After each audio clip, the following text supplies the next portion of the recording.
फरायनायखौ फरायजानो मोननानै जोबोर गोजोननाय मोन्दों गथ'फोरनिफ्राय। ओरैनो माबायदि पास जायामोन? आङो 77.66 जौखोन्दो मोननानै पास जादों आरो बर' आयदायाव 100आव 100 आरो मोनथाम आयदायाव लेटार मोन्दों, बर', मेथामेटिक्स आरो ससियेल साइन्स। आंनि मुङा बियुं बसुमतारी, गामि सा खाग्राबारि, स्कुला लाइमोन सोरां एकाडेमि बनरगाव। इयुनाव मा टारगेट लादों? आं इयुनाव डक्टर जानायनि थांखि लादों। दा आङो क'क्राझारनि साइन्स कलेजाव एडमिसन लादों। माबायदि फरायामोन? आङो फरायनाया बुंनो थाङोबा आंनिफ्राय एसे खम जानाय बायदि मोनदों आं रिजाल्टखौ नुनानै। एसे फरायबावबा गाहाम जाबावगौमोन। आंनि रिजाल्टआ बिदिनो डिस्टिंसन मार्कमोन, नाथाय डिस्टिंसन मार्क जानो 8% नांबावगौमोन। दा आंनि फरायनाया एसे खम जादों, बिदिनो फार्स्ट टाइमाव फरायनाया एसे स्ल' जादों। पार्सेन्टेजखौ लानानै सेटिसफाइड नङा? एसे मोनबावबा एसे गाहाम जागौमोन आरो 80 बा साबसिन जागौमोन आंनि लुबैनायसिबां नङाबाबो। थेवबो दा MIL आव 100आव 100 मोननानै आं गोसोखौ जोबोर गोजोननाय मोन्दों। रिजाल्ट नुनाय टाइमाव MIL आव 100आव 100 मोनगोन होननानै आंखौ एसेबां आसा गैयामोन। माने आं लिरनायाव एसे भुल जानाय बायदि मोनदों आंनिखौ मोनसेखौ ग्रामार सेक्सनाव, नाथाय ग्रामार सेक्सनाव आंनिया जादों। बेखौ आं रिजाल्टआव 100आव 100 मोननायखौ नुनानै जोबोर गोजोननाय मोन्दों। बनगाव दख'रा दुलाराय बर' फरायसा आफादा बोसोरफ्रोमबो जे खुंबोबाय थानाय बायदि जे मेट्रिक आनजादाव सेथि थाखोआव उथ्रिसार जानानै जोंनि बनगाव दख'रा दुलाराय बर' फरायसा आफादनि सिङाव जे बाथि जे मासि आवग्रिनो हानाय टप 5 जोङो बिथांमोनखौ जोङो बरायनाय हाबाफारि लादों। बे मागुरमारि गोजौ फरायसालियाव बे हाबाफारिखौ जों दिनैहाय खुंदों। जोङो देग्लाय बोसोराव जोबोद गोजोननाय मोनगोन जे जोंनि बनगाव दख'रा दुलाराय बर' फरायसा आफादाव खुनु बोसोराव जोङो जे 100आव 100 मार्क्स लाखिनो हानाय जोङो फरायसा मोननो थाङाखैमोन।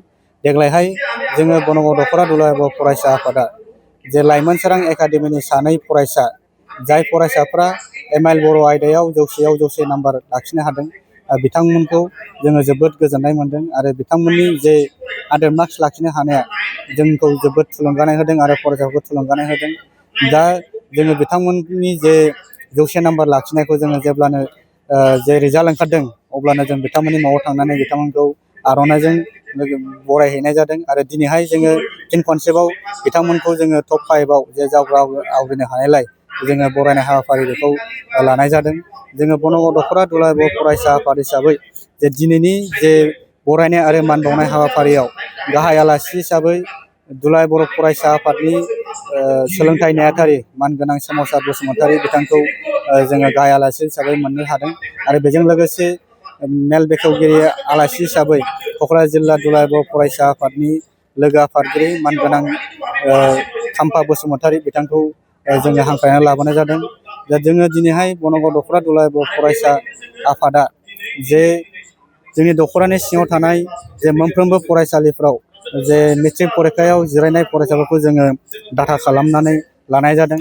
बेबायदिनो देग्लायहाय जोंनि दख'रा एबसुनि सिङाव मोनफ्रोमबो फरायसालिनिफ्राय गासै सा 151 फरायसाफ्रा मेट्रिक आनजादाव जिरायदोंमोन। बेनिनो गासै पास हिसाबै 131 फरायसाफ्रा उथ्रिसार जानो हादों आरो बेनिनो सा 20 जन फरायसाफ्रा देग्लाय बोसोराव फेल जादों आरो जाय बिथांमोना फेल जादों बिथांमोनखौ जोङो बिथांमोनजों लोगो हमनानै सावरायनो थाखाय जोङो नाजादों आरो बिथांमोना हयथ' कम्पार्टमेन्टेल एग्जाम होफिनदों आरो आसा खालामदों बिथांमोनाबो जे फैबाय थानाय नैबे एग्जामाव मोजाङैनो उथ्रिसार जानो हानानै जे कलेज फरायनो मोनगोन बेखौ आसा खालामनाय थादों। दा बेखिनिखौ आङो फोरमायग्रोबाय। थांनाय बोसोराव पार्सेन्टेज हिसाबै एसे गोबांसिन जोंनि दख'रा एबसुनि सिङाव मोननो हादोंमोन, नाथाय देग्लाय बोसोराव जे पार्सेन्टेज लाखिनाय बियो जोबोद खम जादों। थेवब्लाबो जे फार्स्ट डिभिजननि हार बियो खम नङा आरो पास जानाय हार बेबो खम नङा, नाथाय जे पार्सेन्टेज जे हाइ मार्क्स लाखिनांगौ बियो एसे देग्लायनि बोसोराव जोबोद खम जादों। बेखौ उननि समाव हयथ' जे जोङो बिथांमोनजों लोगो हमनायनि गेजेरजों मोनफ्रोमबो फरायसालिफोराव 9-10 जों जे लोगो हमनाय हाबाफारि जों बेखौ खालामबाय थादों आरो जों बिथांमोनजों सावरायलायनायनि गेजेरजों हयथ' एसेबाबो जे फैबाय थानाय जे मेट्रिक फरिखानि जे रिजाल्ट बेखौ एसे साबसिन जागोन जों बेखौ आसा खालामनाय दङ।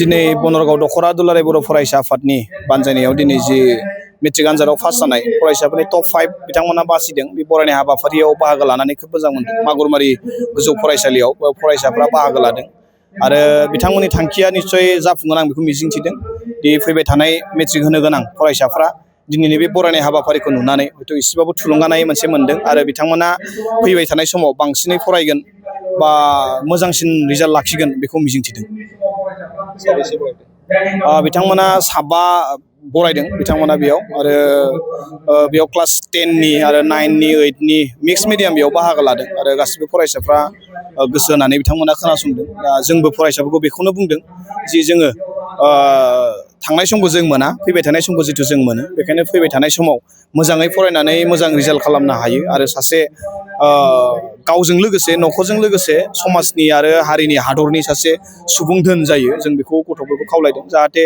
गाज्रि लामाजों थाङा गथ'फ्रा जों बेखौ बोसोन होदों आखलखौ मोजां जाहाथे दानानै लायो आरो दुलाराय बर' फरायसा आफादनिफ्राय जों बेखायनो फरायसाफोरखौ लानानै थुलुंगानाय हाबाफारिखौबो जों बेखायनो लाबाय थादों जाहाथे भबिष्यतआव जोंनि फरायसाफ्रा गाज्रि लामाजों थाङा आरो नैबे लाइमोन बैसो सम जिथु बे बैसोआव फरायनो बानाय बा बे बैसोआव बिदि गाज्रि समाजारि गाज्रि खामानिफोरजों लोब्बा लाखिनाय थाबैनो थांनो नागिरो दा बेखायनो बेफोरनिफ्राय जाहाथे जानगाराव थायो आरो जोंनि हारिनि जाहाथे जेबो खहा जाया बेखौ जों फरायसाफोरखौ लानानै थुलुंगानाय हाबाफारिखौ जों खालामबाय थादों क्वालिटि इडुकेसननि जे बाथ्रा रायलायबाय थादों माबायदि दा क्वालिटि इडुकेसन 2006 मायथाइयाव जेब्ला मिशन क्वालिटि इडुकेसन जेब्ला खालामदोंमोन बे समावथ' आंबो सासे फरायसामोन क्लास 8आव आरो बे क्वालिटि इडुकेसननि हाबाफारियावनो बाहागो लानानै जोंबो फरायनानै दिनै दुलाराय बर' फरायसा आफादाव सोलोंथाइ नेहाथारि हिसाबै आंबो दिनै सासे जाफैबाय आरो बै समनिफ्राय आं नायदों आरो जों बेखौ ज' एक्सेप्ट खालामना नायदों थारैनो क्वालिटिया गोबां जाना फैबाय बै समाव जोंनाव माने